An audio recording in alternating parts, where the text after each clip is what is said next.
Miyamoto Musashi est considéré comme le plus grand épéiste du Japon, et ce, en grande partie grâce à sa discipline exceptionnelle. La discipline, c'est faire ce que vous détestez, mais c'est le faire comme si vous l'aimiez. Or, sans discipline, il n'y a pas de succès. Miyamoto Musashi a passé sa vie à travailler sa discipline, et s'il est resté invaincu toute sa vie, ça n'est pas par hasard. Donc si vous vous sentez débordé, fatigué, et coupable de ne pas faire ce dont vous savez être capable, comprenez que vous pourrez révolutionner votre vie en devenant discipliné. Et aujourd'hui, on va voir comment, grâce à 5 leçons du célèbre samouraï Miyamoto Musashi. Pour le présenter rapidement, Miyamoto Musashi est sûrement le samouraï le plus connu du Japon, et ce, pour plusieurs raisons. Déjà, il a participé à 62 duels à mort sans jamais perdre. Il combat à mort pour la première fois à l'âge de 13 ans contre un samouraï expérimenté.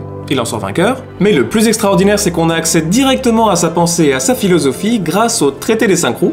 Il y développe la profondeur de sa pensée, la recette de son incroyable résilience, et comment il s'est créé une discipline de fer exceptionnelle. Dans un monde violent où la mort était partout, il nous explique comment maîtriser notre esprit, et comment devenir une meilleure version de nous-mêmes, tout ça par le prisme de la pratique du sabre. Et c'est ce qui nous amène à la première leçon. Miyamoto Musashi nous rappelle l'importance capitale de la maîtrise des bases. Il faut connaître tout, de l'ensemble jusqu'au détail, et évoluer du moins profond jusqu'au plus profond. Musashi savait très bien que la vraie maîtrise, elle vient d'une compréhension absolue des fondamentaux, c'est ce qu'il appelle ici le moins profond. Pour lui, il faut donc pratiquer les bases jusqu'à ce qu'elles fassent partie intégrante de la personne. En combat, c'est ce qui permet de réagir sans réfléchir, instinctivement et le plus efficacement possible. Il nous rappelle que ça ne sert à rien de connaître plein de choses compliquées, puisque de toute façon, à la fin, le but ce sera de pourfendre l'adversaire. Et ça, comment est-ce qu'on peut l'appliquer à notre quotidien? C'est simple, il faut répéter des actions simples, basiques, pendant une longue période. Beaucoup de gens aiment faire des choses qui paraissent compliquées parce que ça donne l'impression de mieux maîtriser un sujet,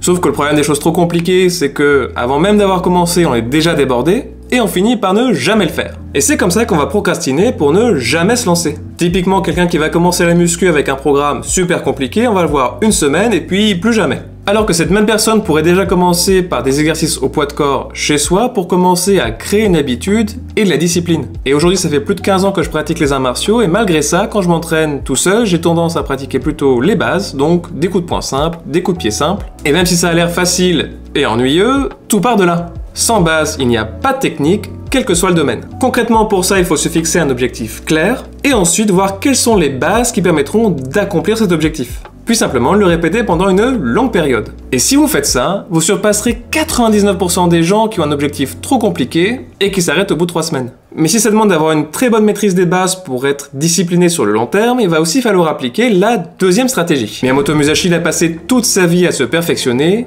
et à réfléchir à ce que signifiait vraiment la maîtrise. Et selon la légende, à l'âge de 60 ans, il part s'exiler dans une grotte pour justement écrire le traité des 5 roues. Il y écrit notamment « Il est important que les hommes se polissent bien, chacun dans sa propre voie ». Musashi a utilisé le pouvoir de la solitude pour perfectionner ses propres compétences et progresser par rapport à lui-même sur la voie qui était la sienne. Cette approche disciplinée de l'amélioration, elle est super importante parce qu'elle demande d'avoir un pas de recul par rapport à nous-mêmes. Et c'est seulement avec ça qu'on pourra avancer dans la bonne direction. Parce que la solitude, c'est quelque chose qui est très mal compris aujourd'hui et qui est surtout très mal utilisé. Parce que quand on parle de solitude, souvent on passe à la personne qui médite toute seule dans une grotte pendant 30 ans pour ne jamais revoir la lumière du jour, mais on pense rarement à la force qu'on peut trouver face à nous-mêmes au quotidien. Parce qu'il y a énormément de bruit et de distractions autour de nous, que ce soit les réseaux sociaux ou encore Netflix. Le problème, c'est qu'à cause de ça, on gaspille notre énergie mentale plutôt que d'être discipliné et de faire ce qu'on devrait vraiment faire. Et dans les arts martiaux, les périodes durant lesquelles j'ai quasiment toujours le plus progressé, c'est les périodes où j'étais à l'étranger, tout seul, avec un sac de frappe. Parce que ça m'obligeait à trouver mes erreurs, à les corriger, et surtout à être critique par rapport à moi-même. Parce que se retrouver dans un moment de solitude, c'est pas juste être coupé du monde. Mais quand on est constamment entouré, on ne prend plus le temps pour trouver de l'espace dans nos pensées, pour être seul avec son esprit et être honnête avec soi-même. Quelque chose que vous pouvez essayer ici, c'est de vous fixer une plage horaire, commencer par 30 minutes, puis aller jusqu'à 1h30. Ce temps, il sera fait pour vous fixer les objectifs clairs, mettre en place des systèmes pour atteindre vos objectifs, voir dans quel domaine vous devez travailler davantage par rapport à vous-même, et voir ce que vous pouvez faire chaque jour pour vous rapprocher de votre objectif. C'est typiquement ce que je fais quand j'écris mes vidéos. En général, je suis dans une pièce tout seul pendant 1h30 sans aucune distraction. C'est le meilleur moyen d'être efficace et surtout discipliné. La solitude ici, elle vous permet de clarifier votre esprit et de vous donner un coup de pouce pour être plus efficace. Sauf que sans la troisième stratégie, on ne va pas y arriver. Miyamoto Musashi nous le dit, sur le chemin le plus long, on avance pas à pas, Réfléchissez-y sans vous hâter. Miyamoto Musashi. Miyamoto Musashi était réputé pour sa force, sa connaissance de la stratégie et aussi sa dévotion à l'entraînement. Il connaissait l'importance de la pratique quotidienne, de la répétition, et c'est notamment ce qui l'a mené au sommet de son art. L'essence de la discipline, c'est un effort constant, répété, sur le long terme. Le problème, c'est que pour beaucoup, quand on a fait ça suffisamment longtemps, on a l'impression que les bases sont maîtrisées, et que ça y est, on peut se reposer. D'autant que les bases, c'est souvent ce qui est le plus ennuyeux. Sauf que la réalité, c'est que les bases, on ne les maîtrise jamais vraiment. Car plus on pratique les bases, plus on se rend compte qu'on a encore plus de choses à apprendre. Si à un moment vous penseriez être devenu un maître, alors vous cesserez de progresser parce que vous ne chercherez plus à vous améliorer. C'est ce que les japonais appellent Shoshin, soit l'esprit du débutant. Ce que ça signifie, c'est que la maîtrise n'existe que dans la mesure où il faut garder un esprit toujours ouvert et qu'on peut toujours apprendre plus, quel que soit notre niveau. Et si vous regardez ma ceinture de karaté, vous voyez que à force de la porter, elle s'est usée et qu'elle redevient de plus en plus blanche. Et plus je la porte, plus je réalise que j'ai encore énormément à apprendre. Et c'est pour ça que la pratique, quelle qu'elle soit, que ça soit au travail, dans le sport ou dans les arts martiaux, il n'y aura jamais de fin. Donc ce qu'il y aurait à faire ici, c'est de choisir un domaine dans votre vie que vous pensez maîtriser et de vous demander où est-ce que je peux aller un petit peu plus loin. Qu'est-ce que je pourrais faire pour progresser un petit peu plus? Et je vous garantis qu'il y aura toujours quelque chose sur lequel vous pourrez progresser, même des choses qui paraissent simples en apparence. Répétez les bases en vous améliorant à chaque fois, c'est ce qui vous amènera vers l'excellence. Pourtant, ça va nous demander d'appliquer la 4e stratégie pour y arriver. Si l'on ne se trouve pas sur le bon chemin, la petite erreur du début conduira plus tard à une grande erreur. Il faut bien y réfléchir. Pour Musashi, si on marche dans la mauvaise direction, même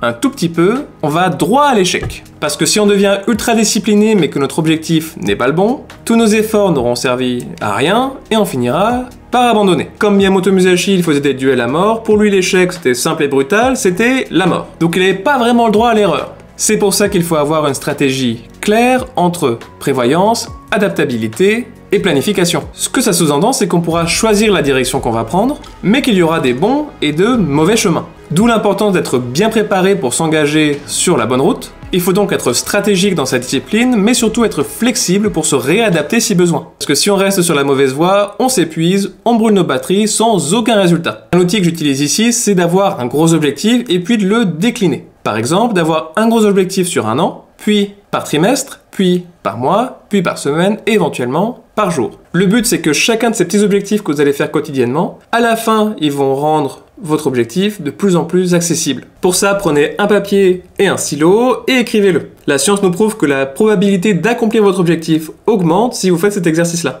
Mais ce qui est important, c'est de rendre votre objectif mesurable. Sinon, ce sera trop vague et vous irez justement dans la mauvaise direction. Par exemple, un exercice quotidien, ça pourrait être « Pour renforcer ma force mentale et ma concentration, je médite chaque jour 2 minutes avant d'aller me coucher. » Ah oui, et d'ailleurs en parlant d'objectifs, on est encore loin des 10 000 abonnés sur ma chaîne, donc n'oubliez pas de vous abonner, de mettre un pouce bleu et un petit commentaire. Parce que si vous êtes clair sur la route à prendre, dans ce cas-là, un objectif qui est difficile mais réalisable avec des actions simples et claires chaque jour, vous progresserez beaucoup plus rapidement. Et au fur et à mesure, vous pourrez réadapter votre objectif en gardant en tête l'objectif final. Maintenant, il nous manque juste une dernière stratégie pour justement ancrer notre discipline et assurer qu'elle reste sur le long terme. Comme le dit Miyamoto Musashi, ne fais rien d'inutile. Celle-ci est plus profonde qu'il n'y paraît, surtout quand on parle de discipline. Parce que la vraie discipline, elle demande de dépasser les apparences et de se concentrer sur ce qui compte vraiment. Et ce, en éliminant les distractions qui ne contribuent pas à votre objectif. Parce que ces distractions, si vous ne les éliminez pas, ce sera impossible d'aller dans la bonne voie. Et les distractions, elles sont partout avec notre smartphone qui est à la fois notre pire ennemi et notre meilleur ami. C'est très dur d'être constant et efficace si les distractions, elles s'immiscent dans notre quête de discipline et nous empêchent d'avancer. C'est pour ça que j'écris toujours mes vidéos seul dans une pièce, avec mon téléphone dans une autre pièce, sans musique et en écoutant simplement des battements binauraux en 40 Hz, puisque la science nous prouve que ça aide à augmenter la concentration. Mon bureau, il est vide et il y a seulement le traité des 5 roues avec moi. Et en fait, la manière avec laquelle on utilise notre environnement dicte notre succès. Et c'est pour ça que j'aurai des lieux spécifiques pour chaque tâche, j'aurai un endroit pour m'asseoir, un endroit pour me relaxer et je n'aurai jamais mon téléphone dans mon lit par exemple. Ça permet d'associer mon cerveau à un lieu pour une activité. Le but ce sera simplement de rendre les choses plus faciles pour justement optimiser votre concentration et limiter les distractions. Voici donc comment augmenter notre discipline entre une répétition nécessaire des bases, la nécessité d'une solitude stratégique pour se développer personnellement, la constance dans la pratique pour pouvoir déplacer des montagnes, puis une planification stratégique pour avoir une direction claire, Et enfin, une gestion efficace de notre concentration en limitant les distractions. Comme Miyamoto Musashi, on pourra construire une discipline à toute épreuve qui permettra d'avancer petit à petit vers nos objectifs les plus avancés. Mais n'oubliez pas que c'est pas à pas, avec de petites améliorations quotidiennes, qu'on deviendra meilleur. N'oubliez pas de mettre un commentaire sur ce qui a le plus résonné pour vous, je serais vraiment curieux de vous lire. N'oubliez pas de vous abonner, bien sûr, de mettre un pouce bleu. Si vous voulez une autre vidéo sur la philosophie de Miyamoto Musashi, je vous en mets une autre ici qui devrait vous plaire. N'oubliez pas de bien méditer sur tout ça, et à bientôt pour une prochaine vidéo.